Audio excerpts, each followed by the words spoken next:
Senate যেখানে press করেছেন তার পরিবর্তে বসিরার উত্তরে আমাদের মুসার পক্ষে দিয়ে খাম চিহ্নে প্রেস করুন। বিধানসভার মধ্যে নওশাদ সিদ্দিকীর সাথে সাথে এক বসিরার উত্তর থেকে লড়াকু চলে যাবে, যুবক একজন যাবে, মানুষের কথা বলবে, শিক্ষার কথা বলবে, স্বাস্থ্যের কথা বলবে, দলিতের কথা বলবে, আদিবাসীর কথা বলবে, দেবত্ব সম্পত্তি বাঁচাবার কথা বলবে, ওয়াকফ সম্পত্তি বাঁচাবার কথা বলবে, মিনিমাম ওয়েজেস যাতে ঠিকঠাক হয় তার কথা বলবে, সরকারি কর্মচারীদের হকের ডিএর কথা বলবে।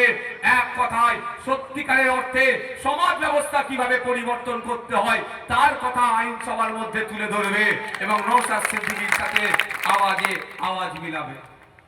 আপনাদের হাতে কিন্তু নির্ভর করছে। আমরা ভোট দখলও করতে পারবো না, টাকা দিয়েও ভোট কিনতে পারবো না।